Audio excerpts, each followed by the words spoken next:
He's laughing. Good morning and welcome to the BmoreNews Morning Show. My name's Donnie Glover and it's a beautiful morning. Kavette Kane, how are you? I'm good. How are you today? Good. We're having a little bit of challenge getting started this morning. Maurice Tate and CC Tate. CC. Now, Maurice, we only see half of your head and half of her head. Okay. Let's see. Close. It's a little better. Okay. Oh, no, that's just me. There we go. Yeah, we got it. Okay. So what's happening in the world today, Kavette? It's a beautiful, sunny, cold winter morning. And all is well. The Capitol has been cleaned up from last week's events. And we're moving forward, looking forward to President Biden being inaugurated on the 20th. So we got a week for that. It's 7 days. We're on a countdown. I should have put you on your own computer. What's happening in your world, Mr. Tates, Mrs. Tate? All's well on this end. We were looking at the impeachment process, and I was listening that the gentleman from Maryland spoke well, and just enjoying the fact that they feel as though this impeachment should still proceed. It's just amazing that they feel that way now, because he's doing the exact thing that he's been doing ever since he got in office. But I guess it's a little different when it comes to your doorstep. Yeah. See, let me ask you this: when you think about how this country promotes democracy around the world, and you see hardcore right-wing conservatives, Trump supporters storming the Capitol, what does this do to us internationally? I think that it actually made us look like a bunch of fools on the world stage, because we go all around the world promoting that we are the model for everyone else, that this is what freedom and democracy looks like. And then at the end of the day, we turned out to look just like some third world country where democracy was never even thought of. So I think that it was like a total embarrassment to our country on the world stage. Kavette, what do you think? How do you think this makes us look internationally? I think this internationally there's two sides of the coin. So it makes us look foolish because we continue to march around the world preaching to everyone else, this is how you do it. But at the same time, it's a reality check, because it helps us to recognize that even in this country, things are not perfect, which I think is the illusion that continues to be, created. Everything in America is great, and everything, what they're saying, make America great again. And this is their example of making America great again, storming the Capitol, threatening the lives of our legislators, causing an uproar in the community, which is just devastating for us, because think about what our children are seeing, think about what the citizens are seeing, and the faith or the lack thereof that is promoted by these events. And that is the core for me, because, I feel like the only place that we really can make a difference, the only place that we really have to start in making a change is in our communities. And that's on an individual basis. And if we are confused about how we feel about this system as individuals, then what are we going to pass on to the next person in our community, the person in our family or one of our neighbors? And what we need to do is pull together. Yes. Okay. Well, let's just go straight on down to gorgeous Prince George's County and hear from the Councilman Calvin Hawkins. How are you today, big brother? Big Donnie, I am doing well. Thank you for this opportunity. And I want to especially say to Bayer.org, congratulations on being the recipient of the 35th Black Engineer of the Year Award. That means so much to me to hear that. That means individuals who look like you and I are doing it at a high level. So I'm grateful to say that, and I'm grateful to be here with your guests. Mr. Hawkins, it's Dr. Tyrone Taborn's baby. He has Black Engineer Magazine, Hispanic Engineer Magazine. He's been doing these Black Engineer of the Year awards for 35 years. I think a good 25 of them were here in Baltimore, and then Baltimore wasn't very receptive and supportive of such an entity closing the digital divide. So he took it to some other places, DC, Philadelphia, but he'll be bringing it back soon. But he's a wonderful person. He's all about empowering the community. And I'm just being honest. What I love about him is he supports Black business. He supports Black media. He is Black media, but he supports, this outlet right here, among others. Yes. And I look forward to meeting them so that we could do some stuff in Prince George's County to help him with what he's doing, and particularly the work to go into our high schools so that young Black brilliant minds and even brown kids will have an opportunity to aspire to be engineers because they have someone that invested in them at a very critical age. So I'm looking forward to that even after this conversation. So I would love for you to hook me up with them so that we could discuss how they can come and participate in what's going on in Prince George's County. And I'd be remiss if I didn't share with you that Kavette Minor Kane is a Prince Georgian. Wow. Yes, sir. All right. Say hello, Kavette. Welcome him to the show. Well, hello, Mr. Hawkins. Welcome to this show. BmoreNews is becoming a staple in our morning regimen routine. And it's nice to have you here. I am in Greenbelt, Maryland. I was born in DC, raised in Baltimore, and found my way back here. Okay. Yeah, my father owned a home, was a homeowner in PG County. And so I decided to set up my roots here when I returned to the U.S. after living out of the country for a few years. That's awesome, Corvette. I'm glad to know that you are a citizen in Prince George's County. And as I move forward with my reelection, hopefully my efforts as a council member at large will win your vote. But I'm glad to be on this show. But when you make it to BmoreNews, particularly if you've been kissed by nature, son, you have arrived. I know.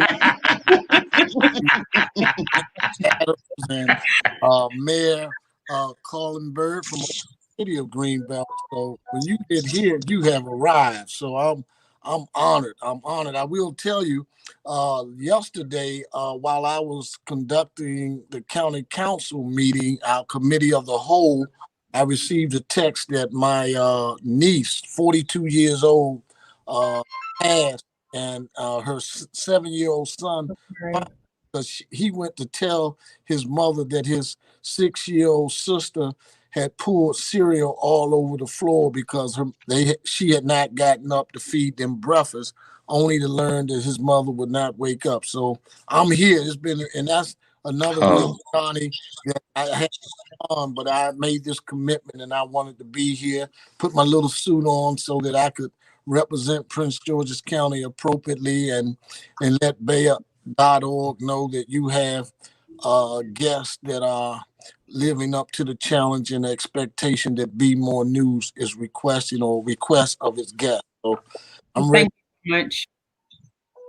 Mr. Hawkins, prayers for your situation. Condolences to you and your family. Prayers for your situation. So let's get straight to it, Councilman. Irvin Reed says that you are the best thing since sliced bread. And I don't know if you know Irvin's reputation, but he comes from, he likes to brag that he comes from Cherry Hill. Yes. It's my man. What we know about Cherry Hill, Councilman, in case you've never been there, it's a setup. It's one way out. Yeah. If you catch the bus down there to see a girl, when we were growing up, you better know somebody. If you don't know somebody, you're going to have problems. That's how it is. It's like a small town. It's a setup. Don't go there. Okay. Don't go there. Yes. Tell them meet you in the city.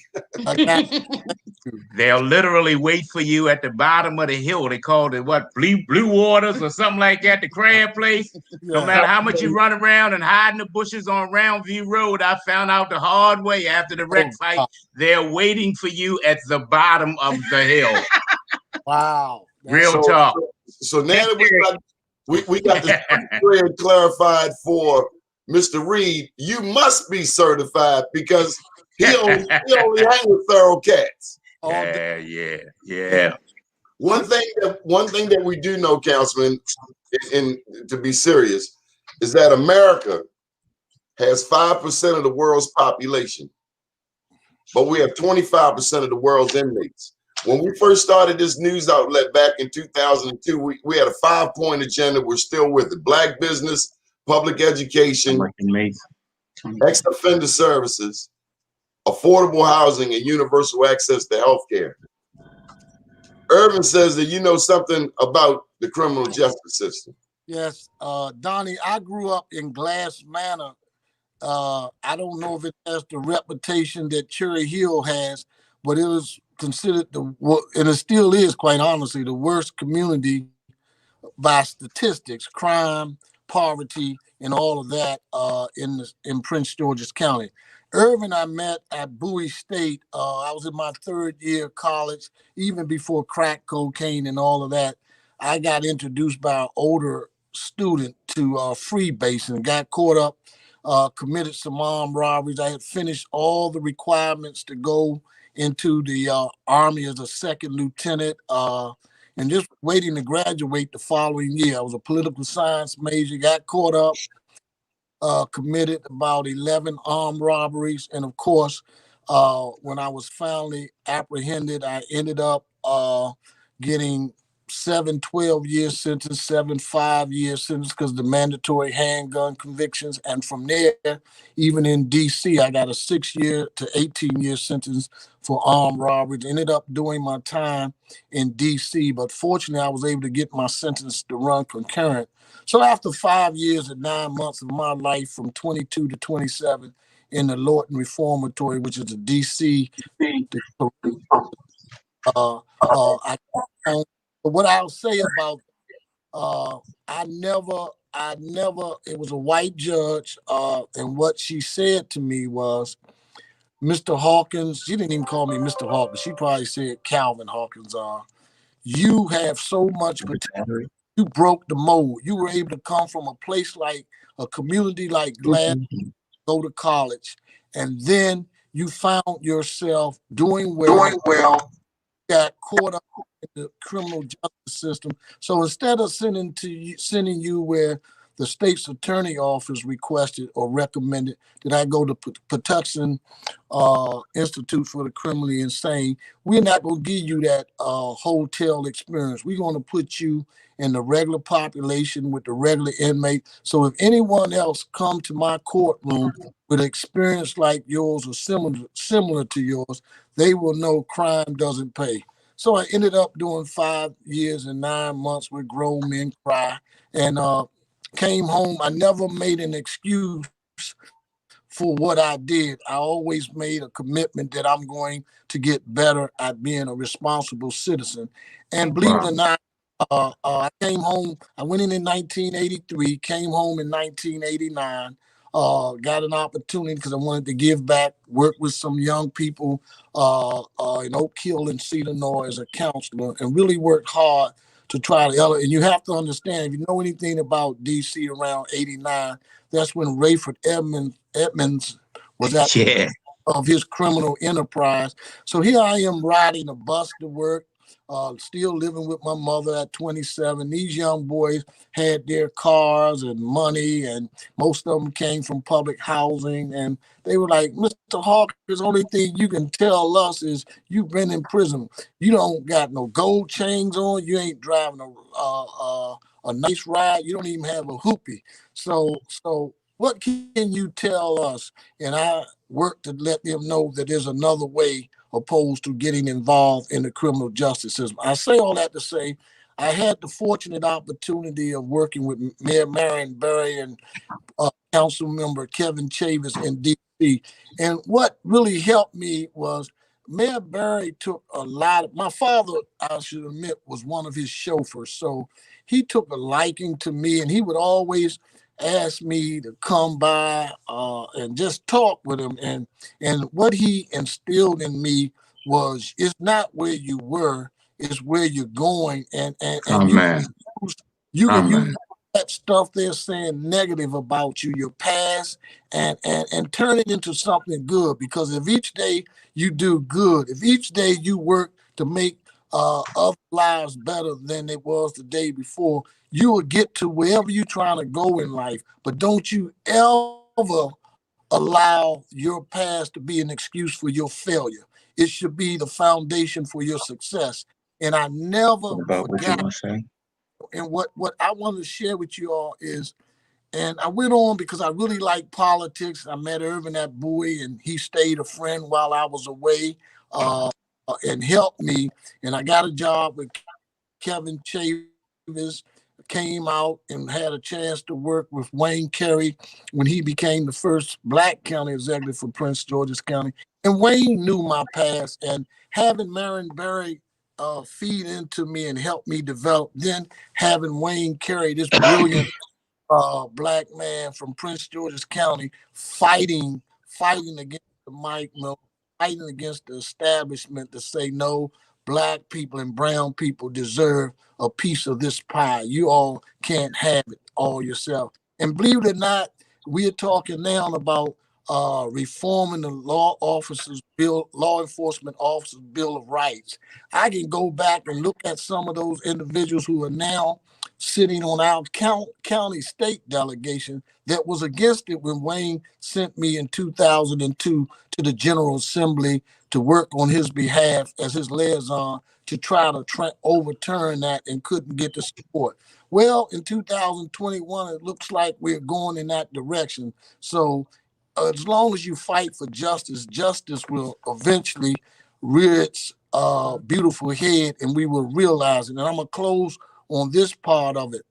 I ran for office not because I wanted to. I enjoyed working behind the scenes, but just the 5 principles you all are standing on. I kept hearing all this discussion about returning citizens and ex-offenders, because I'm not a returning citizen. I'm an ex-offender. And I kept hearing about why we got to help develop Black businesses, but I didn't see any of the money going there. It was a lot of talk. So I said, I got 23 years of working in the community in Prince George's County. Let me see what the people think about me and my platform. I ran immediately every media outlet locally in Prince George's County, the Washington Post, every news station blasted me. This guy is an ex-offender. This guy is a returning citizen. He spent time in prison.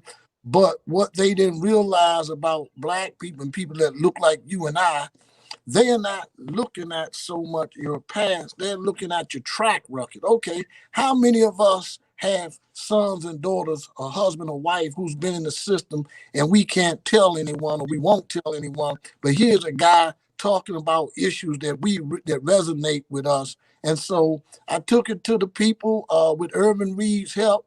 We went from community to community. And I want to say in Prince George's County, they used machine politics.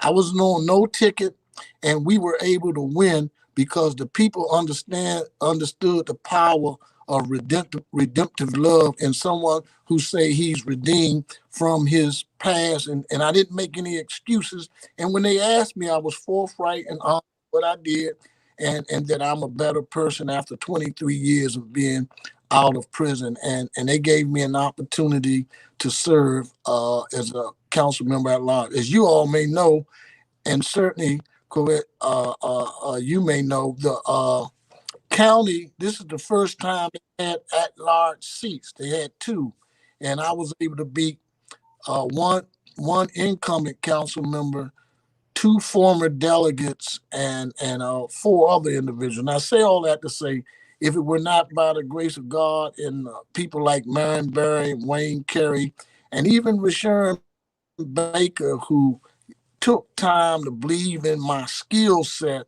and my commitment to making a difference to make Prince George's County better, I may not be sitting here talking to you as a council member, and now as the chair of the county council. So again, what I said, Marion Barry said, My man. Tell use it as a reason to succeed. And that's what I've done. That's exactly it. You know, it's when I hear your story, I hear this one saying in my head, you know, your expertise is in your experience, you know, and I think it is your advantage that you've had such a disadvantage because you're able to relate to so many people in our community because honestly, the number of advantages are so minimal. You know, especially in our community, you know, where as a Black business owner myself, what I find myself registering for is being a disadvantaged business, you know, because of my race and because of my gender, you know, as a Black woman. And it was, I guess, in that process, even because, you know, coming to the point where I am setting the foundation, you know, for myself after a number of years, having been away from, you know, the United States and having been in a difficult situation in terms of my family for myself, it really resonates with me in being able to understand or relate to those who are struggling. And we have to understand that in our community, there are more that are struggling who, you know, than those who are truly, you know, achieving their goals or even feeling what's your question? like they have accomplished their goals. So what's your question? So my question is, how do you feel about reaching out to, I mean, you really answered this question about, you know, understanding the connection between yourself and the community. You were embraced. But now as you continue to move forward, you said you're running for another office. What do you think is your advantage? And even, you know, maybe the advantage that you have based on your initial disadvantage in running for that office? Oh, I'm running for re-election. When I got in, there were no programs for ex-offenders. Now we're spending over it may not seem a lot to y'all, over $3 million in re-entry programs. We're setting up housing programs. And we're just, from some of my own experience, I'm setting up legislatively policies that are practical to help individuals who are struggling, from even our Latino community. They could never get a community inclusive bill passed where Latinos, even if they're not legitimate citizens, could still have access to the county services. I, with my leadership, was able to put legislation in place to force the police department to release individuals they arrest if they couldn't find a reason to keep them and not hold them for our immigration office, ICE, to come and pick them up. Just little small things like this, but certain we are moving forward with housing opportunities for all, health and all policies. And more importantly, as you all may know, we're getting ready to build 6 new schools, record money invested in that. But each week, I have a meeting, especially now as the chair of the council. I have a meeting with the individuals responsible for that. Show me the data, show me the facts. What small business, particularly Black businesses, are benefiting from this money that we publicly told the citizens of Prince George's County that small and Black business would benefit. And I think that's something that locally all our leaders can do. You got to hold them accountable by ensuring that. Let me just pose this question. Here in Baltimore, we got a lot of money for new schools. We see the new schools coming up. Yes. But they're not in my neighborhood. Do you have that situation? They closed the schools in San. Yeah, not when we did the previous schools, that was reality. But I was one of 6 council members that said, if we are going to support this, we want to show the data where the schools are needed. And a lot of them are in Black and brown. These 6 schools will be in Black and brown communities because the numbers show that that's where they should be. So, and I can send you a list, Donnie, of where they are, and then you can look at the demographics, and it will bear out. They'll tell us the same thing here, but I live with Freddie Gray where that happened, Sandtown. Yeah. This is one of the most economically challenged communities in the entire state. We had 3 elementary schools 10 years ago. Freddie Gray, we had 2. and now we have one. Wow. The question two would be, is any of the money that he's received going to support the students on a digital level? Because, you know, of course, well, let's give him a chance to respond. Okay. Do you? So I'll tell you what. Go ahead, Kevin. Okay, so my question, Mr. Hawkins, then is when you're talking about this money that's going to build these schools, the 6 schools in these districts that have an influx of population in Black and Brown people, is some of the money that is being directed towards education in those areas also going towards bridging the digital divide? Yes, ma'am. That's one of the challenges we have here, and particularly with this COVID-19 and the kids are learning virtually. We forced the school system to use funding and make sure every student had his or her laptop or tablet to be able to prepare themselves. Is it 100%? No, but we are moving in that direction. Again, I'm the chair this time for the budget set season that we will go through, and that has to be a high priority with the school system's budget that they present to us to ensure that Black and brown kids in those areas like Cherry Hill in Baltimore here and Glass Mountain, other areas are impactful. I'm not worried about Greenbelt and where there's a high achievement. I'm worried about the areas where there's low. Right now, I came from that. We got Maurice Tate on the line. He's just not sitting there to look pretty. Maurice, I know you want to say something.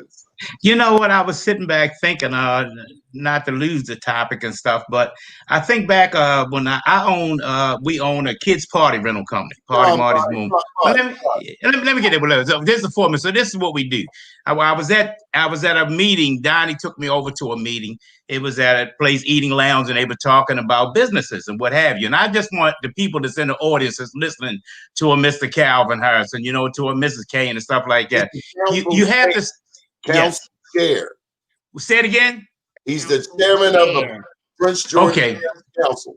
I'm reading off the top of that, but my note that I learned that you told me to keep didn't have it, and I apologize. Anyway, that's what I was talking about. But so for the persons that's in the audience or what have you, when you sit back and listen to a person tell his story of being incarcerated, of being an addict, when you listen to persons that are world travelers and stuff, but they're in the color of yourself. Donnie once told me when we were at a meeting, I was disappointed because he brought me around these big shots that were I'm the executive person, I'm all this, and they had all these titles. And I learned, I'm the CEO and all that. And I found out that the CEO is the person that turns the lights out when the building closes. The owner operator is the person that drives the truck that drops the moon bouncers off. So I just want the persons in the audience to know, or people that's in the backstage listening, when these shows and stuff come up, try to participate. Get something to learn. Donnie taught me, get a pad next to you, get a pen, write some notes. You can be on these shows, and your input is important. When you listen to a person go off and tell you his backstage story, that he is where he is now, where he come from. I'm an ex-offender, ex-addict in jailbird and stuff, and this is where we are now. When you see the politics of the world today getting confused and stuff, remember people of color that look just like us have to have a voice. So we have to participate in these shows. We have to ask questions from people like yourself. We need to demand answers and listen and learn. Absolutely. And I think that the appeal for somebody who is so open and transparent is just that, to be open and transparent, because we have so many people holding public office now at any given moment, here's some scandal, here's something that we don't know about them. And these salacious headlines are always all over the place, and it takes away from what we should really be focusing on, is to make sure that Black and brown people have the same opportunities and even better opportunities than anybody else does. But for somebody just to come straight up and just be transparent about, this is my story, this is where I come from, I think that people appreciate that and respect that more than you know. Yes. Kevette, you wanted to say something? No, I'm listening to what they're saying, and that's exactly it. You know, I feel like that is what allows Mr. Hawkins, our county council chair, to stand out, because his voice is for a person in the community who has had the experience of disadvantage. So you're not speaking from a position of just looking at people who are disadvantaged and saying, "Oh, I want to help them." You've actually had the experience. So now you Being them. Exactly. but you can empathize. There's a big difference. Here in Baltimore, Mr. Chair, we have a state senator, Corey McCree from the 45th district, and he spent some time behind bars. And I got to tell you, I have a lot more faith in him. I have a lot more faith in you than I do a lot of others, for a number of reasons. One is I know you don't go through those institutions and not get tested. So at some point, your mettle was demonstrated. Marty, I thought you were going to be a little more transparent and tell the story a bit. But when you stopped me from the gut, I knew not to go off path, and you taught me that. But so I stopped, and you know something about them walls. Exactly. I've been in there for years of my life. Irvin and I grew up together. We've been friends for over 50 years. So I know about this for over 50 years.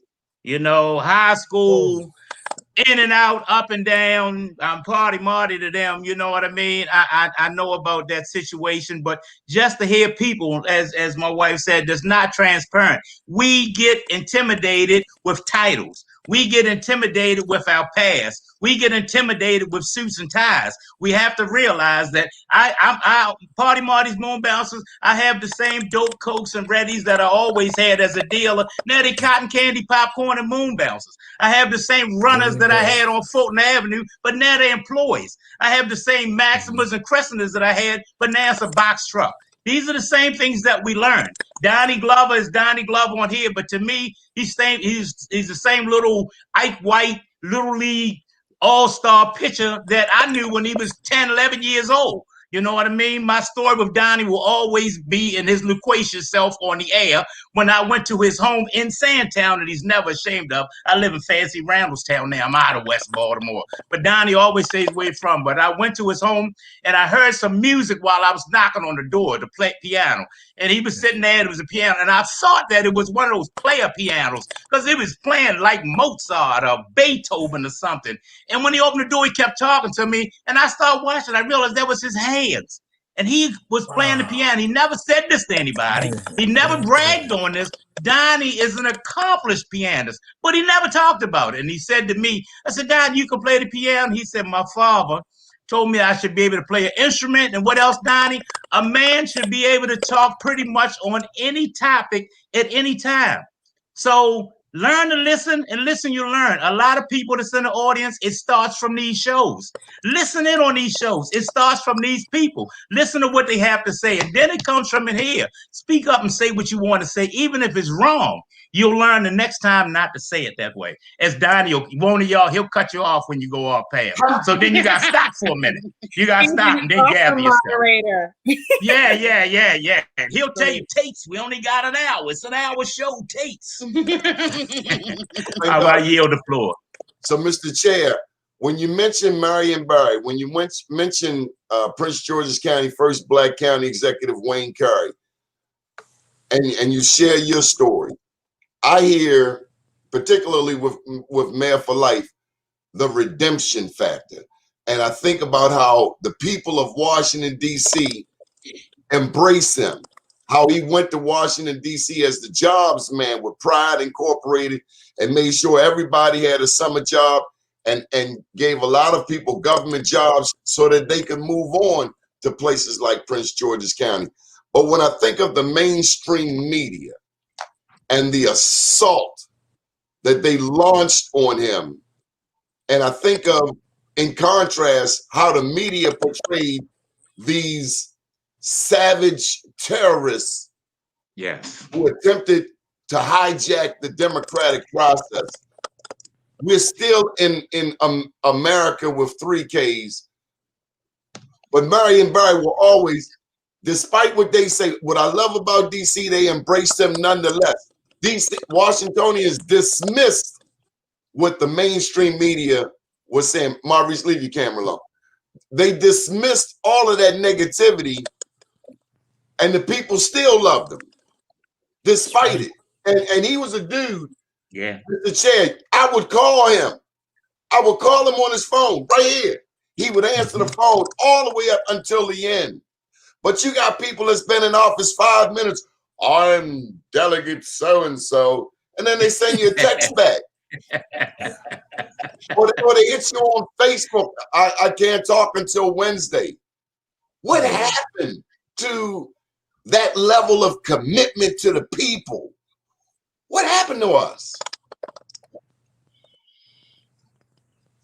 Donnie, I wish I had the answer, but I tell you what, when someone calls me just for what you said, I'm going to make sure I pick up the phone quickly because you just said something that resonated with me. And I also want to say, Donnie, one of my reasons for running, believe it or not, you came down here years ago, maybe 4, if I'm correct, and you spoke at the county council's Black History program.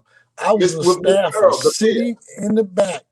I heard your words, man, and I went home and I said, Marion Barry all over again, Wayne Carey all over again. Wow. Because you left something on my heart, man, and I mean that sincerely. So you never know how your words can change one's life. That mayor lady brought me down there. What's the light-skinned lady? Carol Johnson. Carol Johnson. Wow. That unconditional love. That's what we lack here in Baltimore. That, you know, we don't know who we want to be. When I go to Washington, I can't stand when I hear my fellow Baltimoreans say, well, I don't go to D.C. I ain't got nothing with PG. I ain't got no relationship. What's even worse is when I hear local elected officials in Baltimore who don't understand how we got to connect with Prince George's County. When they first showed me Woodmore in 2002, I was in love. To hell with Baltimore. I want to live in Woodmore. Tates, they got black people in mansions, $1 million mansions surrounding a golf course. Honestly, Mr. Chair, I had never seen anything like it in my life. Neither had I, and I will tell you, that's we can have so much if we just work together. That's all. And I look forward to working with you outside of your podcast just to help with some of your ideas and connecting us. Each summer, I take 20 young people that I mentor, and my last stop with them is Woodmore, and we eat at the country club because I tell them dream bigger and believe you can live here or live in another community far better. Because like you, when I first saw it, I could not believe what I saw, having grown up in an apartment all of my life. And it was like, wow, this is how Black people live. So what is your recommendation? I'm sorry. Go ahead. So what would be your recommendation now for a county citizen looking for an opportunity to contribute and to be more active in the community? How can we participate? You know, where can we connect with you as well as the organizations that you support in terms of being able to mentor these young people and be able to give the guidance that's necessary for them to achieve to even set their goals first, but then also to accomplish them? Can you hear me? Yes. May I just 301-395-3076. That's my number. And if you call or anyone else call, we can deal directly with your desire, your aspirations, what you're looking at. And that way it's not a blanket response, but it's an individual response to your call. Countyman, can you give us that number again, please? 301-395-3076. That's my personal number. Thank you. So, Mr. Chair, what's on the agenda? And are you running for county exec? Because Angela might be running up to run for governor. Yeah, we're pushing you into the county exec seat. Come on now. Why not? Actually, Donnie, I plan to run for re-election no matter what the county executive does. I'm gonna run for re-election, but After I finished my second term, all bets are off the table. Oh, debt's paid, You are huh? inspiration because you are a reminder that the same with Marion Barry, that we all go through things. Taste can relate. I've 2 days in city jail, but the dope, the coke, the rock, yeah, I know all about that. I could write a book. I did write a book. Did you? Did you? Yeah, but our communities have been under attack in our lifetime with this scourge of drugs. And if you look out on the West Coast, they even have crystal meth, which is like crack on steroids. How do we better serve and prepare our young people? I mean, we know about the Scared Straight programs and, you know, programs to try to scare our young people. What's your advice on raising young? Because Kavette, I thought you were going to mention that you are the mother of 2 kings. So any advice on better reaching our young people? I have a 25-year-old son, and it seems like I'm on the moon, he's on Mars, or however that works. I totally understand. I have a 22-year-old son and a 25-year-old son, and I think that the big problem is that we raised our children for a world that doesn't exist anymore. You know, they scared straight. They not scared of anything now. You know, so we gotta find a different approach to reach them. Okay, I present to you, ladies and gentlemen, Mr. Urban Reed, and we're gonna hear how he runs the ball. Hey, first of all, you have 2 of my favorite people on the planet on the program, and I didn't know that. I'm gonna start with Maurice Tate, Northwestern High School class. Friends for 50 years. Oh, yes, yeah, 75. Every morning I go on his log on Facebook, and we pray to thank God that we wake up every morning. I look forward to it. Thank you, sir. And that wonderful woman beside you, man, I heard her on Donnie's show. I was like so impressed. It's nice to be able to talk to you, you know, even in Zoom. Thank you. That's wifey. And of course, there's Calvin Hawkins. I met Calvin at Bowie State, you know, and we've been friends ever since. I was student body president then as a senior. He came in as a freshman, but he came in as a star, and everybody knew that, you know, someday he was going to be changing lives. And I could just tell y'all, I just, you know, I wake up every day and thank God for Calvin Hawkins, because he's doing it for the people, y'all. This brother here, they call him the people's champion in Prince George's, because it's never about him. He's from the, like I said, Marion Barry and Wayne Curry could have had a kid. I know that would have been impossible. But that person is Calvin Hawkins. Because Calvin will give me tickets to a Redskins game. Not that I really want to go. And then he'll go someplace, meet somebody that's doing bad, and say, Irvin, you know, the tickets you got, I done gave away again. So yeah, but he is doing the people's work. And I can just tell you, and the good thing about it is our campaign, which has never stopped. I ran his campaign, and I'm telling y'all, our campaign is now growing other people that are now doing things. So he's not just a one-man show. We're building this whole thing, this people's movement. And so I'm just so glad that it's shot. So this is you know, thank you, Donnie.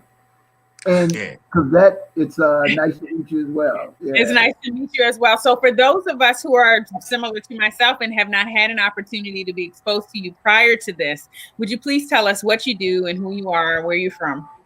Okay, I grew up in Cherry Hill in Baltimore, but I live in Prince George's County now, and you know, so I try to, you know, keep people in Prince George's informed of what, you know, Baltimore, you know, teams like the Ravens, and you know how we successful, unlike Calvin and his team. But no, I grew up in Baltimore, went to Bowie State, obviously in Prince George's, and I've been there pretty much ever since. I've spent 30 years as a political consultant. My first campaign in Baltimore with Talmadge Branch, who was running for the House of Delegates back in '86.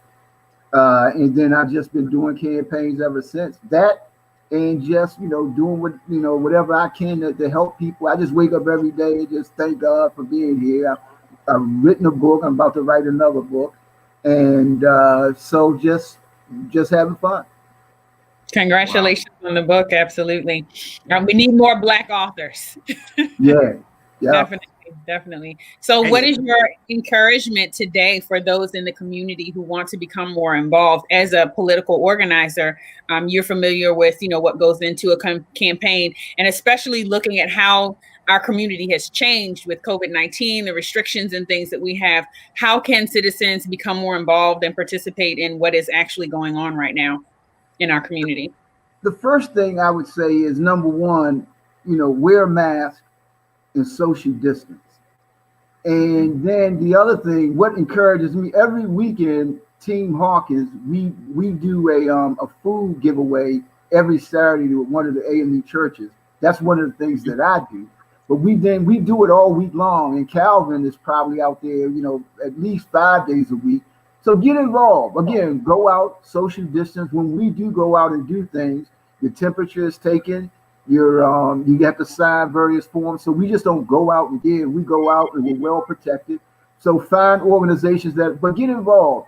And that's what I think a lot of my friends that don't come out are so tight and scared. But get involved, and you'll be surprised at all of the good in people that are out here.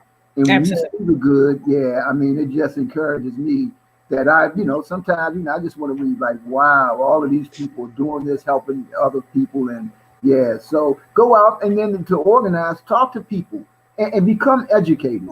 Listen to one of the problems that we have, the biggest problem that we have in this country, we as African Americans, in my opinion, is we don't have enough Black media. We get educated, but get educated from different sources. Don't go to CNN and MSNBC and think that's the gospel. We need to listen to people like Adani, and other Black media, y'all, because we need to know the truth. And a lot of times we're not getting the truth.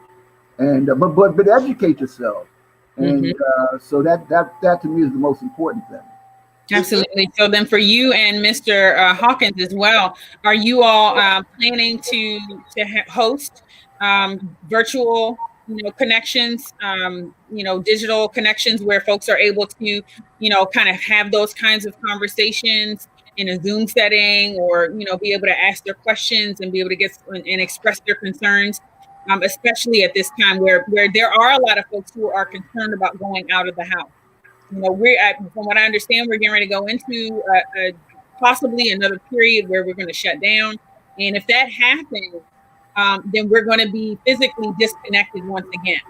So then being able to provide that virtual digital opportunity, I hear you, Donnie, is going to be, is that an option for you or for us?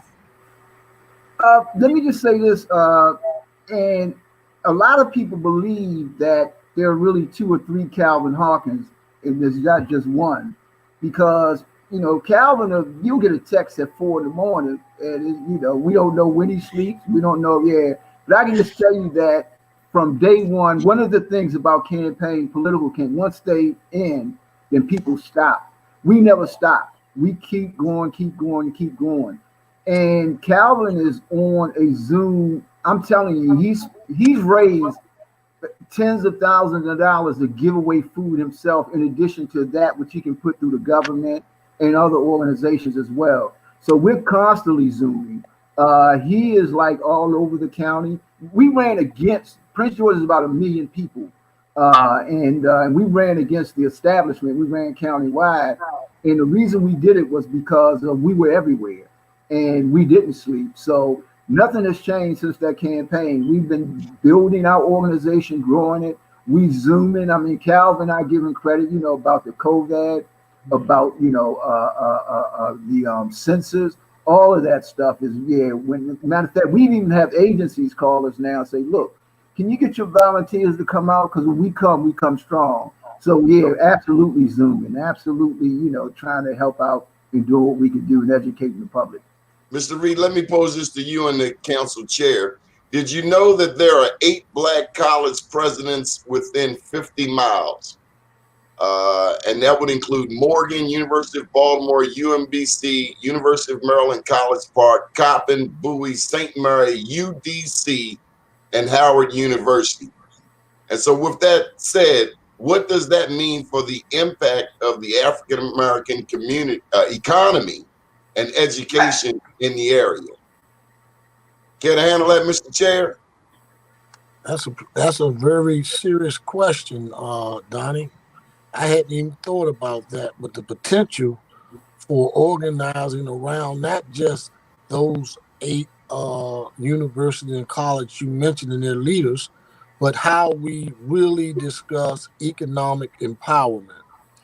I don't have an answer to your question, but I would like to talk with you further offline and come up with a game plan to make something happen with those 8 leaders and get your input.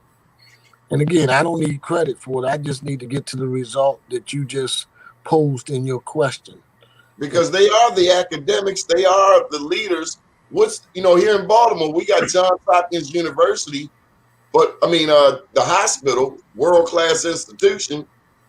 But I can tell you, the Black community in Baltimore is historically scared to go to Johns Hopkins. My grandma was saying back in 1950, don't get caught over by Hopkins. They'll kidnap you and put you in So what's the point of having these world-class institutions if the communities that they are surrounded by are dying or dead? And that's the challenge with this, giving this vaccination with COVID-19. Our community is like, oh no, you're not going to use us as the guinea pigs. But we have to overcome that and help them with their inoculation. So, Donnie, that's a serious question. I would really like to follow. One thing you're never going to hear me do is try to give an answer to a question and I don't have that answer. So what is your vision for Prince George's County, Mr. Chair? First and foremost, we're trying to do our zoning rewrite. That's a countywide map amendment to get our zoning, and because we are responsible for land use and development, get that in place while working to make sure we have housing opportunities for all, because we keep talking about housing and the need for it, but there's a great divide between the haves and the have-nots. So I'm going to work on that. And the health disparities that we have in this county, we, like Charles Dickens, tell the 2 cities. Some people have health care, some people don't. We can do better than that. We're a better county than that. And this will give me an opportunity to bring the leaders who keep talking about health disparities committed to implementing programs that all individuals in the county will have a chance to experience health opportunities and health and wealth. And lastly, we're working on how we're going to reopen the county as a result of this COVID-19. Of course, we're dealing with how we roll out the vaccination and everything. And again, we got to do some more community inclusiveness because we can't just have it one way. We are a very diverse community. And with that said, those are the issues we're dealing with. And of course, reforming our police department. And it's not, for me, it's not just police, it's our fire, it's all our public safety institutions, because historically they have been predominantly white, predominantly male.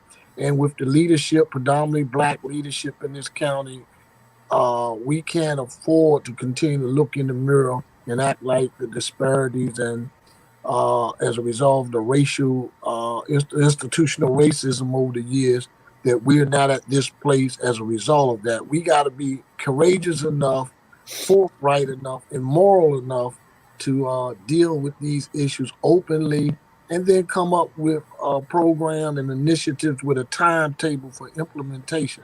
Because my time as a elected public official is short, and I don't take that for granted, and I don't want to look back and say I should have. And that's, you know about that, Donnie. Too many of our Black officials get out of office and talk about what they should have. And I don't want to look in the mirror and have that question proposed to me as I look at myself and I can't answer with an honest and satisfactory response. Okay. Any final comments, Mr. Chair? Because after this, we're going to pull Mr. Reed over to the side, and we got some other questions for him about some other politicians, but it has nothing to do with Prince George's County Council. but I don't want you to be around when these bullets start flying. Hey, Donnie, I got you. Donnie, I just want to say again to Bayo.org, congratulations on being the recipient of the 35th Black Engineer of the Year Award. And I just want to say to you, I told him, Irvin, when I first came on, I finally made it. I made it to BmoreNews. And to all of you, Corvette, and to all of you hanging in. And Blog, thanks for sharing your story about your journey. My two co-defendants, one did 31 years, Phil Clough, and another one, Herbert Montgomery, they call Herbo. He just came home after 30 years in the Maryland system. So we're going to keep fighting and redeeming those brothers and sisters who are trying to get their life together. But Donnie, just know, and to your listening audience, know one thing. Calvin Hawkins is going to be on the front line fighting for the people. And if you don't believe anything else and you want to see how I roll, just come in the community and you'll see me there where the least of these, the lost and the last are. Because without elevating them and giving them the same shot everyone else has, what does it mean to be an elected official? Our responsibility is to serve and to serve all. And I promise each of you, that's my commitment to you on this show today. Good deal. Before you go, we have something for you. Mr. Tate, can we say a prayer for the council, Oh, yes. Father God, thank you for the splendid things that's going on in all our lives. Father God, we always pray for the persons that are over there fighting them God-forsaken wars and stuff so that we can make it.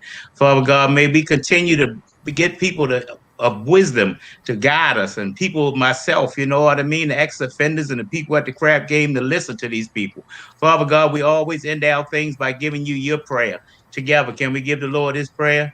Our Father, who art in heaven, hallowed be thy name. Thy kingdom come, thy will be done on earth as it is in heaven.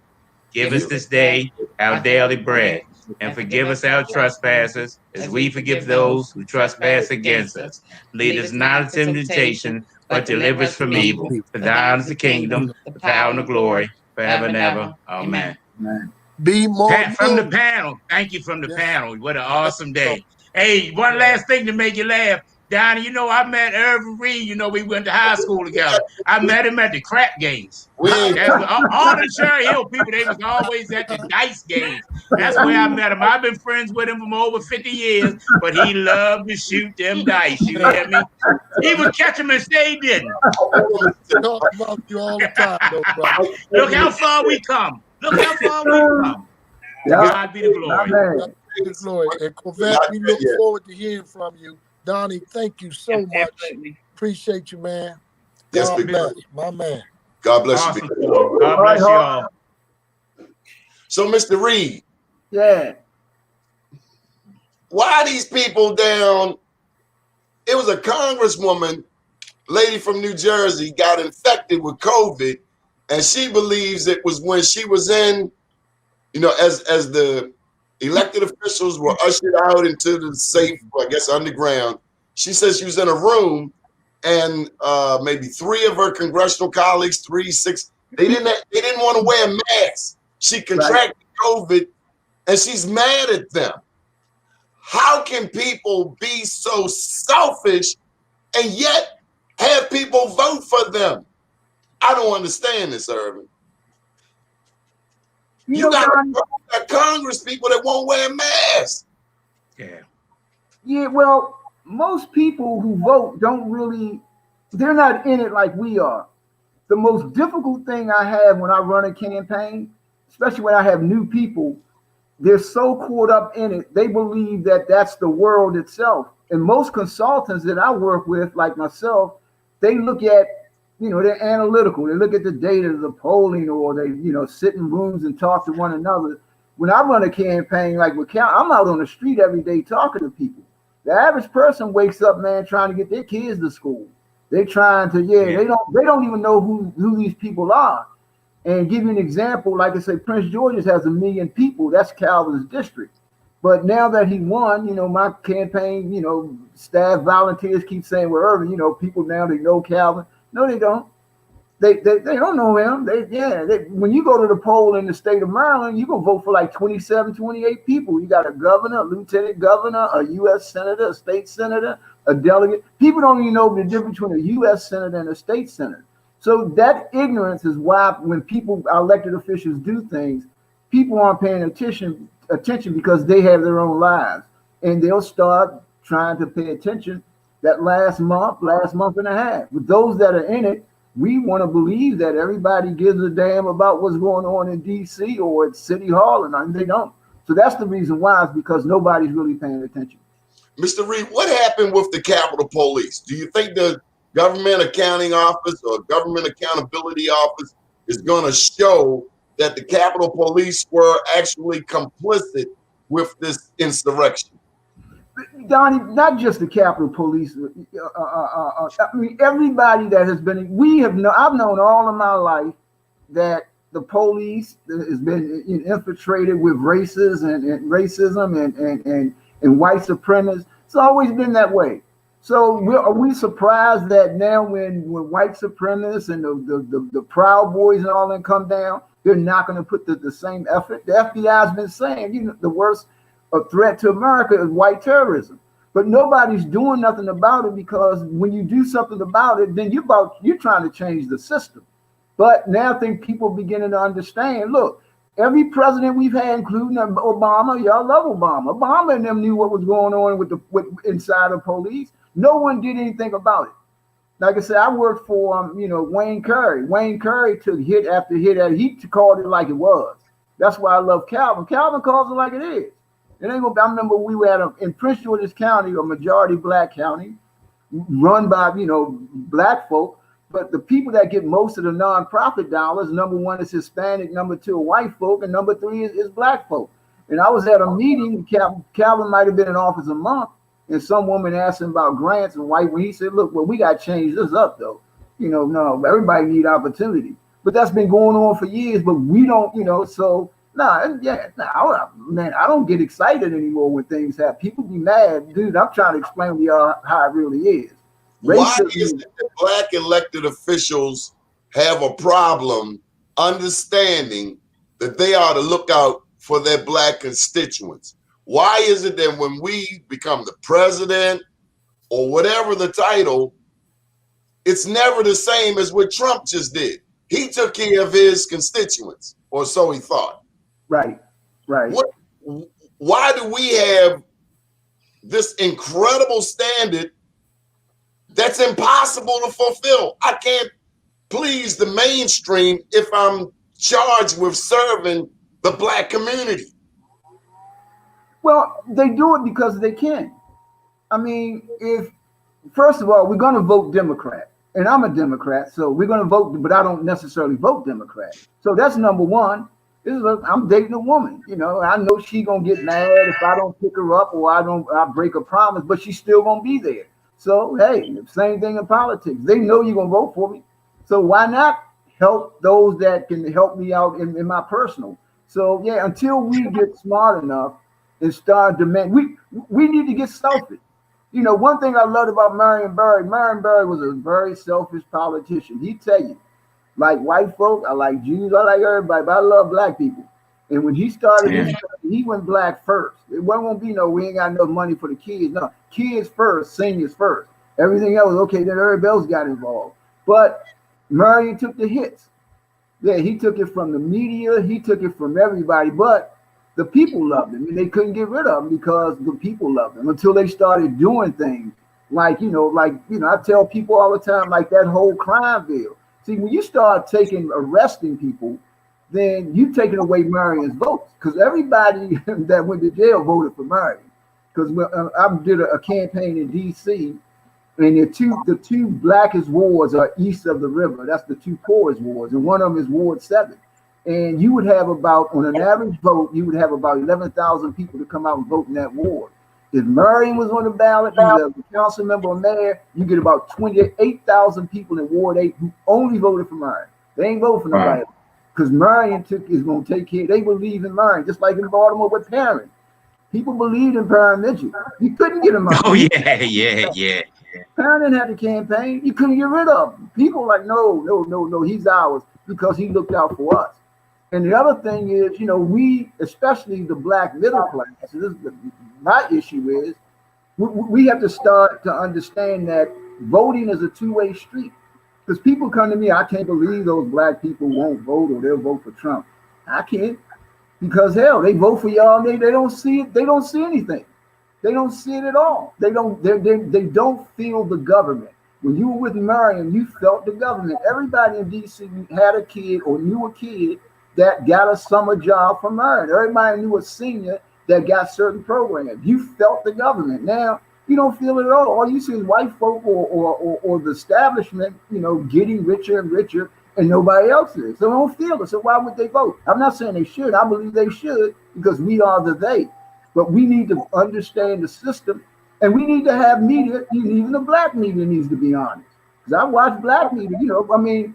We as black people, we need a white enemy. Trump. I'm like, dude, I'm not worried about Trump. I'm not worried about the Klan. The Klan 2 years ago would have a rally in D.C. All right, yeah, 8 people showed up. Nah, they ain't having that D.C. because they were waiting at D.C. The brothers of South. Oh yeah. No, ain't nobody. That ain't our worry. Our worry is Silicon Valley, where this divide in technology is getting bigger and bigger. These algorithms that they got that help us out and go on. These things are super dangerous. I have a degree in math, used to be a programmer, taught computer science. And I can tell you now, you better be more afraid of Mark Zuckerberg than you are David Duke there. I'm just telling you now. That whole thing that's going on, this whole knowledge thing is really where our problem is. And that's why we need shows like you, Donnie, black media, that's going to ask the questions and tell the truth. Cavett, you've never been this quiet before. No, I'm just thinking about your personal experience with that, Donnie. You understand the power that exists in technology and the digital world. Having built a community, lost that community, and now rebuilding that community. And that is significant. The thing that continues to come to my mind is, being able to not just have the resources, but to be the source.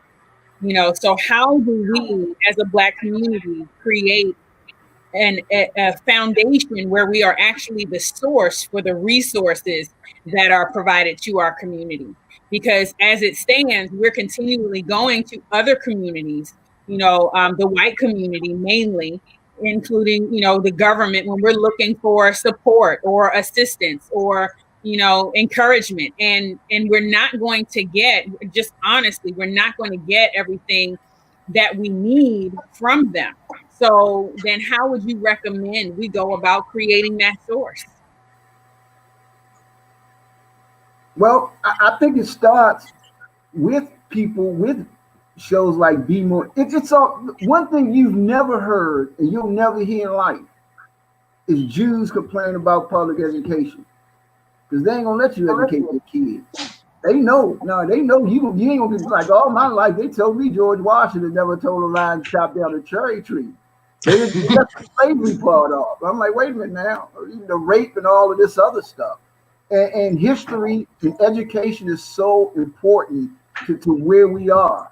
And unfortunately, we're educated by a white system, which we can control because most of our cities, the school boards are Black, the superintendents or the presidents of it, so we can make a change and difference, but it takes balls, y'all. I mean, you gotta have some folk, man, that get into that ring knowing you're gonna take a hit. Marion Barry took hits, Wayne Curry took hits, and if you ain't, it's hard to find people like that want to take those hits.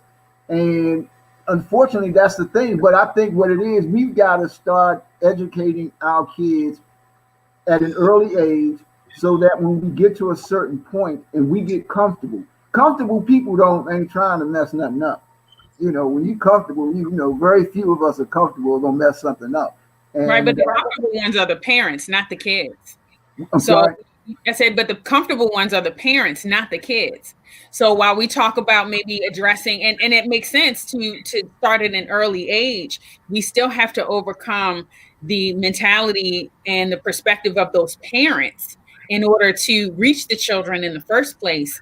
But in order to reach those who actually have the power to make a change, because kids don't have the power to make a change. You know, they are the influence. So yeah, reaching them. Now we've seen that, and I would say that from a marketing stance, like, you know, kids, when you go to the grocery store, they understand that, you know, you put the sugary cereals on the bottom with the really beautiful, you know, pictures, the action figures and so forth, because that's what's going to attract them. They can reach it, small enough, they put it in the cart. And if they whine enough about it, maybe mom or dad let them get it, you know, this time or the next time. So then, you know, what is it that we need to do in order to reach those parents so that we're not just, you know, going after that influence from their kids, but really going after the influence of those who have the power to make the change and those who have the power to encourage their kids to move forward. So how can we reach their parents? Because I wish I had that answer, because in a lot of times, you know, people be like, well, Irvin, you like sort of giving up or don't believe in it. I'll give you an example. Prince George's County has a lot of laws that only Prince George's County has. And a lot of those laws came into play when the county started to become majority African American. Mm-hmm. Prince George's County is the only place in the history of this country where white folk moved out, black folk moved in, and the educational level and the income level went up as opposed to down. So it's a totally unique place that has some things that could be great.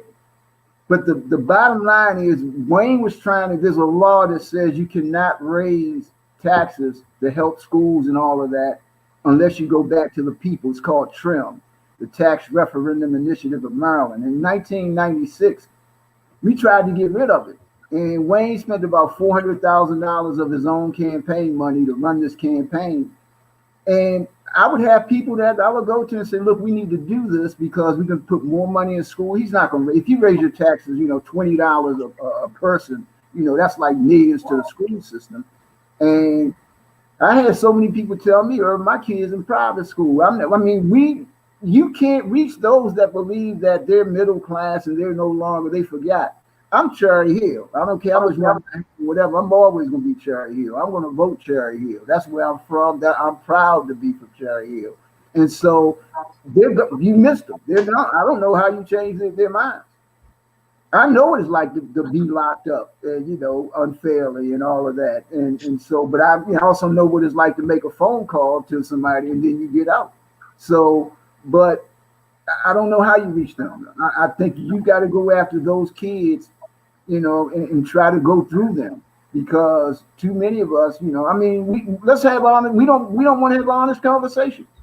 Mm-hmm. You know, and I hear exactly what you're saying about, you know, people maybe coming from a bad situation and not wanting to continue to exist in that bad situation, being able to elevate themselves and then leaving that behind. So it's kind of, they have forgotten, like you said, forgotten where they've come from. But what I think is significant is when we get to a point such as you have, where you're able to elevate yourself and not forget about where you've come from, to be able to reach back, even to look at that community and say, okay, I come out of that community. This is what I did to come out of that community. This is what it took within me to be elevated and to develop myself personally so that I could grow to a point where I could not maintain, you know, that same disadvantage. Now, how do I teach somebody else to do the same thing? Well, because let me just correct you on one thing. Mm-hmm. You may think you left that community, but like Malcolm X said, what do you call a black man with a PhD? A nigger. So you can figure out where you think you want to be. See, nobody else wants to be. Jews don't want to be white. The Asian community don't want to be white. Really, the Hispanic, only we want to be something that we can't be. And until we have pride in what it is, like I said, I'm from Cherry Hill. I ain't never running from it. I'm running to it. Because that's who I am, where I am, and what I want to be. And so the thing is, until we realize that you're only a minute away, like Bill Cosby, before you're gonna be there too, Hoss. No, we are all in the same boat. You may think you're in a different boat, but the reality is we all are in the same boat. You'll never, so I don't look down on anybody and I don't look up to anybody. And so until we realize that that's who we are, and then, but how you get there, I don't know how. I don't know if we can. I got faith in a lot of these youngins that are running down in Prince George's County. We got some real youngins that got attitude, and I love it. And I don't agree with a lot of things, but I agree with their politics. Like, I'm not an AOC fan with her policies. I'm an AOC fan with her politics, though. She stands up and speaks her mind. And so, yeah, until we start getting people like that in office, because they can make a difference. And so then and only, okay, but how, I don't know. Yeah. Right. So the question is then, what is that difference? Because what I've heard you say is that, we're either trying to be white or we're stuck at being, the N-word. And I'm not comfortable. And understand this, that's not comfortable, and I speak that from experience because I've been there, and I'm so grateful for the opportunity that I have had to elevate myself, for the opportunity that I took to elevate myself. But it was only when the opportunity presented itself, the fact that I was available or open-minded enough to see the opportunity, that I was able to take advantage of it.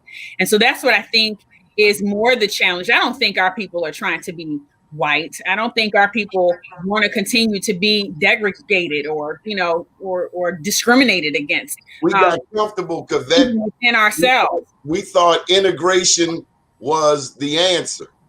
We got comfortable, and what we found with integration is that, sure, we can move to these various places, but meanwhile, while we're moving to Randallstown, we're forsaking Sandtown. We don't go back. We don't take care of grandma's house. We let it go to hell. Now, right, and that is one problem in our community. We leave real estate behind.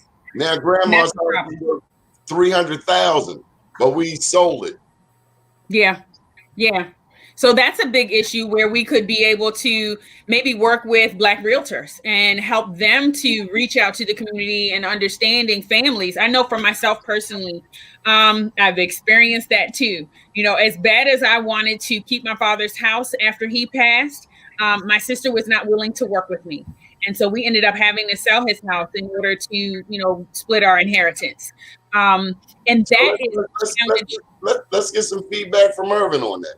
Yeah. So how do we overcome those challenges within the community where we're not willing to work with one another in order to get ahead? Or classes. Well, brother, let me say this about being comfortable. We act like only people with money are comfortable.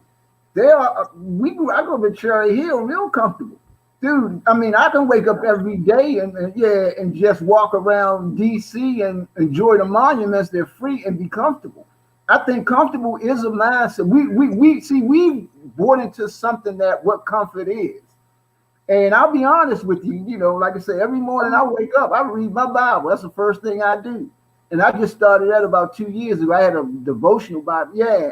And I don't need anything to be comfortable, but I got a roof over my head, food and all. I don't need to have the things that people. So I think we're judging something on comfort, what's this, that, and the other, based on a system that really doesn't have anything to do with me. All my friends will tell you, you can invite Irvin over his house and feed me some bread and water, and Irvin is appreciative of what. Once you start to appreciate who you are, where you are, only then you're really gonna have comfort. The best day of my life was the day I woke up. I think I was 30 something. All I wanted to be was me. And at that point, nothing else really mattered.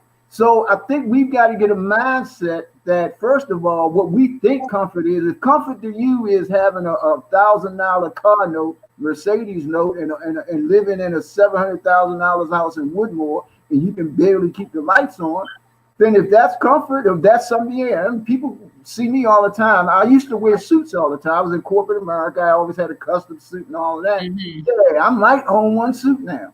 They're like, well, I'll go to a black tie event in a pair of jeans and a jacket. I don't care because I'm comfortable with who I am.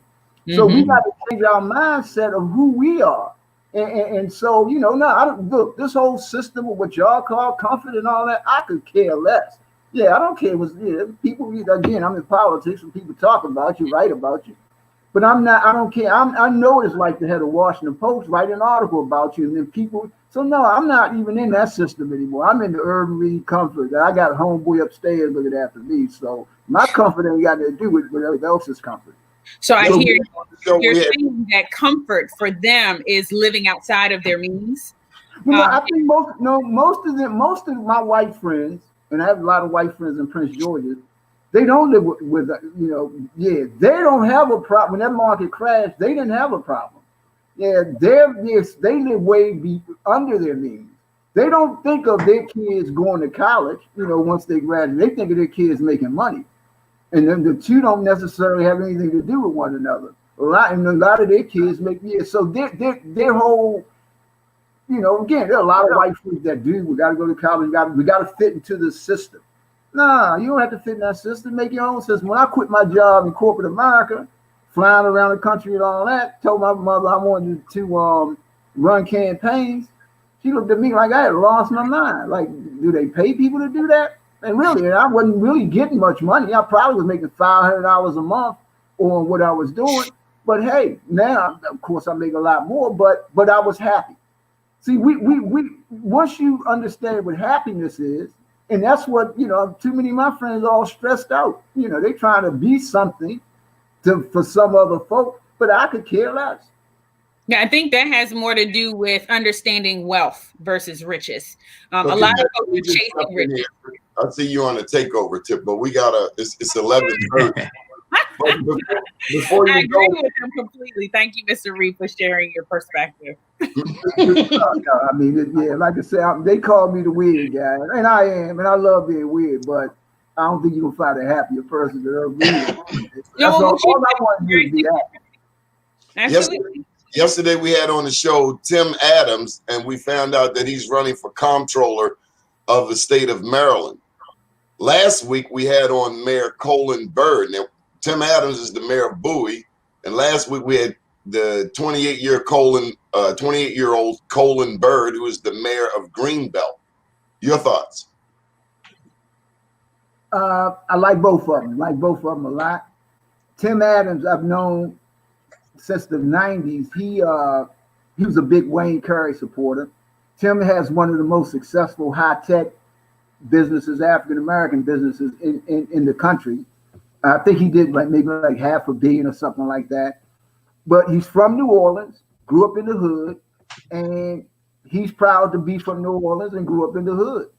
He gives a lot of money from my alma mater, Bowie State, to the community. He's always supported. Long before he decided to run for office, Tim was always giving back to where he was from.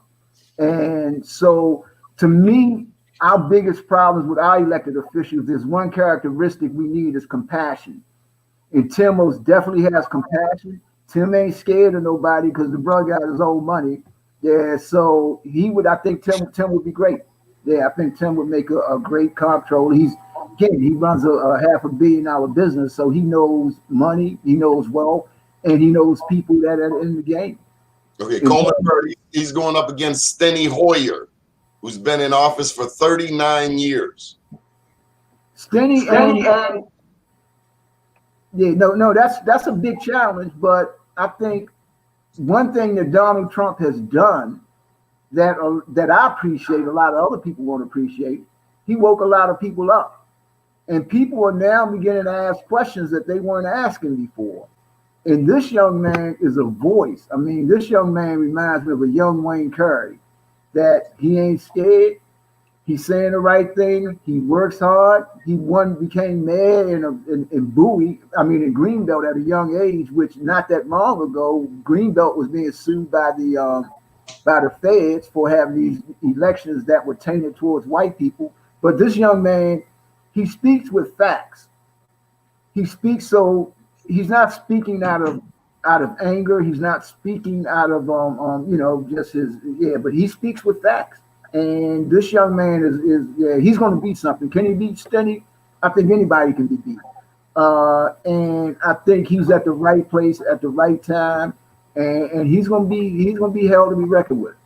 Okay, so what do you? Maury States mentioned the bones. What do you know about the bones? That was 40 years ago, dog. Me and Maurice old. 50 years ago. That was 40 something. That was 50 years. We 75. Yeah, we get ready to have our 50-year reunion next year. That's true. Yeah. So but on that format, you know what I mean? I'm not as loquacious like the panel, and you know what I mean? And I always tell Donnie that, you know, in speaking, but as you were saying, Miss Yvette, you know, sometimes the only way a boy get to be a man is first see a man. A lot of these things and stuff we don't know about, you know. And when Urban I came up, you was the slickest person in the world. You had a Cressida, a Maxima, you had your shirt rolled up, you know what I mean? You slap your girl around. That's what we thought a man was, because we didn't know. A lot of houses didn't have men in them. I grew up with a lot of big brothers. I knew what men were. Donnie and I know each other from James. Well, we don't know each other from there, but James Moore's Little League is a mentoring program out of West Baltimore that we all come up with. So we learn about, you know what I mean, a boy being a man, get to see a man, learn where you come from. But one thing that Donnie always says way back in the day, I don't know if he still uses this, but information is power. Mm-hmm. Information is power. If you sit around and listen, remember how your mother used to say, learn to listen. If you listen, you learn. If you sit at these programs and stuff and just hear other people, when they start telling you their background, their story and stuff, here's what a lot of problems was, piggybacking on you, Miss Cavett. These persons don't, at one time, never want to say that Irvin and I knew each other because the Cherry Hill people shot dice. I'm from West Baltimore. West Baltimore, Northwestern was a school that they put together, and we came from all over the world because they were like you. They was full of pretty girls, and everybody said we were going to Northwestern where they had the pretty girls. We didn't know that they all came there. Urban Reed, Squeaky, and them from Cherry Hill. We had the Jeeters from Liberty Heights. Danny, we had Santan. We had them from all over Baltimore. Came to this one place, and guess what we found out? We could all get along from respect, not fear. We all thought we'd be afraid of each other, right, Reed? Because when we walked through the door, we leaned on what we called the wall. The wall, when you walk through Northwestern, there was a wall right there. You came in and you post up on the wall. That's who let you know where the who's were. I just want to know how long a bus ride was that from Cherry Hill to Northwestern? About an hour and a half on a good day. And I'm going to tell you what people didn't know about Cherry Hill, and I was shocked to find this out. They were smart. In Northwestern, you had to pay. We teased you. Nobody failed. Nobody failed when I went to high school. But remember, I got locked up in the 12th grade. Lunch tickets and bus tickets. Everybody, we went to school. You had no such thing as credits. If the teacher passed you, they passed you. If you failed, you failed. We got to school, and then they said, well, I went to schools. I only needed one class when I was in the 12th grade because I had all these credits from Rock Glen, from being smart. So we was on work study. Went to school half a day, and then we went home. We thought that was cool. Well, guess what? You got home, wasn't nobody else there but us. So remember, we used to run around the school. So they cut that out and gave us work study. Back to the format. Now, when you see people like yourself, like the Councilman, when you see people like Ms. Cavett, when you see the Reeds, you see the Donnie Glovers, and they come up and say, yeah, I was once an addict. Or, yeah, I've been to jail. Or I smoked crack cocaine. People sit back and look now and say, wow, him? Maybe I can be a councilman. Maybe I can have a television show. I am, once again, Donnie, in your quest to get me to say it, I am the owner, operator, the CEO, and the president of Party Marty's Moon Bouncers. That means I drive the truck. That means I put the gas in it. That means I sweep the floor in the office when it's over with, and my wife answers the calls. You are the vice president. That means she answered the phone. You know what I mean? Those titles, we get caught with titles and stuff like that. To the people in the audience that's listening, listen to these shows and get something out of it. And stop thinking that you always want to be back in the audience. One time, ask somebody, can I click it? And can I have my opinion and my voice so I can talk about something I may not know? And then sit back to the forum, yield to the group, see what you can learn. While you have the floor, Marty, why don't you go ahead and put a plug in for Party Marty Moonbounce? Since you must insist, Donnie said, shameless self-promotion. My wife and I own Party Marty's Moon Bouncers, which we would like to be proud to say the largest equipment-wise Black kids party rental in Baltimore, Washington, D.C., Virginia area. My phone number is 410-800-6628. Once again, 410-800-6628. I want to say this too about the schools and what have you, as y'all were mentioning. You know, maybe somebody can speak on this. They are closing a gang of schools. But what is this thing with jumping principals from here to there and here to there? When I came along, well, reading, I went to high school. You had one principal. Miss Bowers was our principal at James Morris forever. My kids had the same principal. Now, a principal down there in Sandtown and stuff like that, they're there for a month and they leave. The next year, the whole system leaves. If you don't know, my time was Baltimore City Child Protective Services. I used to do that. And I'll finish with this. A lot of times, to children and to the young people, Ms. Cavett, we are the enemy. All the adults in their lives are beaten, abused, raped, molested, or abandoned. You're in the school. You go off and tell something's wrong. The teacher notices something's wrong with Karen. And what's wrong, Karen? I'm not going to tell you. Everything's okay. Everything's okay. She finally goes up concising the teacher. She tells her teacher, Uncle Jim has been fondling me. Uncle Jim is their mother boyfriend. Well, she tells the teacher. Teacher has to do what? Tell the principal. The principal does what? Tell the nurse. The nurse does what? Calls the police. When it's all over with, me, Maurice, Baltimore City Child Protective Services, comes to the school to picks up Karen, take her back to the house. Uncle Jim is sitting at the table, drinking a beer, watching the Raven game. Well, guess what? We don't take Uncle Jim out of the house. We take the child out of the house. What does the mother go off and say? Because Uncle Jim pays the bill. Oh, no, she's lying. He didn't do that. She needs him around. First, they told the teacher, an adult, don't trust anymore. They told the principal, an adult, don't trust him anymore. The police came, don't trust him anymore. Me, Child Protective Services came at y'all. All the adults in a lot of these kids' lives have beaten, abused, raped, molested, or abandoned. They don't trust us anymore. They don't want to be us. We aren't hip and cool anymore. Mr. Reed, who always wears a suit, it's good to hear somebody else can wear a pair of jeans to that same bar mitzvah and stuff like, and show that it's cool. If y'all watching sports now, them guys have suits on with a pair of tennis. That's the new hip cool thing. We have to listen to these shows. We have to answer questions, and we have to try to bridge this gap a little bit. Stop always telling them where they're wrong. Tell them that you made a mistake, and let me give you, as BmoreNews say, some information. It's power. Mr. Chase, you sound real good. Absolutely. Thank you, sir. Mr. Reed. That's that Northwestern education, man. Wildcats for life, baby. Wildcats for life. Cavett. Yes. You want to plug your business? Oh, my business. Yes. I am a financial liberation expert with More Life, LLC. I guide women on their journey to self-sufficiency by teaching them how to transform your mind and transform your money. Understanding how our emotional, mental wellness plays a strong factor in our ability to manage our finances is absolutely key. So you can reach me online at www.marymorelife.com. I actually have a few events that I've set up. They're free for January. So sign up for this free events I have, Get Out of Debt and Retire Tax Free. You get the seminar for 1 hour and a 45-minute private consultation, absolutely no charge. And this is my opportunity to show how much I care about those in my community, because I want to educate these women. I want even men who want to sign up. You're welcome to join us. But I focus on serving women because I know that's my audience. So I look forward to connecting with you all.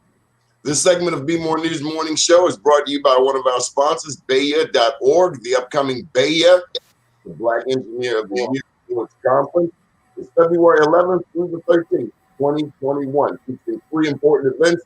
We invite you to learn more about and attend, including the HBCU Homecoming, the HBCU Village, and the K-12 Village. To learn more, you can find out about these events at Baya, that's BEYA.org. And special thank you to Dr. Tyrone Taborn.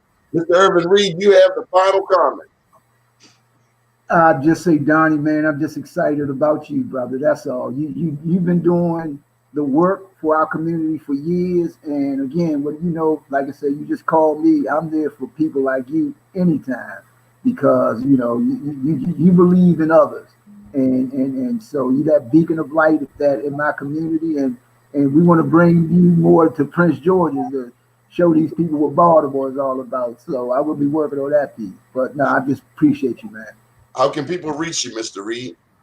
You can reach me right now. Actually, I'm about to start a new enterprise. Yeah, it's called A Framing Moment. And basically what I do, one of my hobbies is framing and matting. And so years ago, I framed Obama's newspaper. Now I'm doing Kamala. So I just started a company called A Framing Moment. So you can go to aframingmoment.com and you can reach me there. I love it. I love it. It's been a beautiful day. Thank you, Mr. Tates. Thank you, Kavette. Thank you, CC. Thank you, Mr. Evan Reed. Up to date. Down tomorrow. Do your day and everything will follow. Nothing to it but to do it. I got to do it, regardless of how I feel. I am somebody. I am my brother's keeper. Good morning. Thank you to the floor. Have a great day, everybody. Good day. Good morning, Baltimore. See you tomorrow. Bye-bye.